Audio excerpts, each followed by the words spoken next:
வணக்கம். இப்பொழுது நாம் பார்த்து கொண்டிருப்பது புனித தோமையர் ஆலயம். தாமிரபரணி கடலில் கலக்கும் இடத்தில் இந்த ஆலயம் கட்டப்பட்டுள்ளது. கிட்டத்தட்ட 100 ஆண்டுகள் பழமையான ஆலயமாக இருக்கின்றது.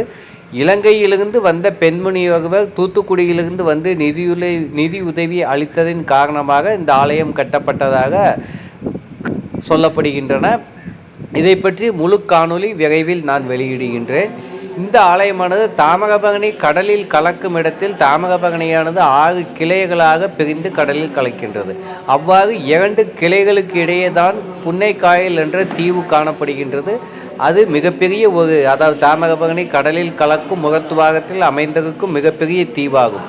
அந்த தீவிலிருந்து மீண்டும் ஒரு தீவுக்கு நாம் படகில் செல்ல வேண்டும். அதாவது வடக்கு நோக்கி சென்றால் 3 கிலோமீட்டர் தொலைவில், அதாவது கொற்கைக்கு செல்லும் அந்த பாதையில் தாமிரபரணியானது கொற்கை வரை உள்ளே நீண்டு காணப்படுகின்றது. அப்படி கொற்கைக்கு செல்லும் அந்த கிளையில்தான் இந்த ஆலயமானது முன்பு கட்டப்பட்டிருக்கின்றது. மிக அழகிய தோற்றத்துடன் காணப்படுகின்றது. கடலுக்கு நடுவே, ஆற்றுக்கு நடுவே, ஒரு நீர்நிலைகளுக்கு இடையே இந்த ஆலயமானது காணப்படுகின்றது. மத்தியான நேரத்துக்கு பிறகு இந்த ஆலயத்தை சுற்றி கடல் நீரானது ஹைடைடின் மூலம் உயரமாக அதாவது நிரம்பி விடுகின்றது. அதே போல் தேவாலயமானது கடலில் மூழ்குவதில்லை, நீரில் மூழ்குவதில்லை. சுற்றியுள்ள பகுதிகள் 2, 3 அடி 4 அடி உயரமான நீரில் மூழ்கி காணப்படுகின்றன மதியானத்துக்கு பிறகு. இதை பற்றிய முழு காணொளி விரைவில் நெடியோனில் காணலாம். நெடியோனுடன் இணைந்து பயணிங்கள். நன்றி.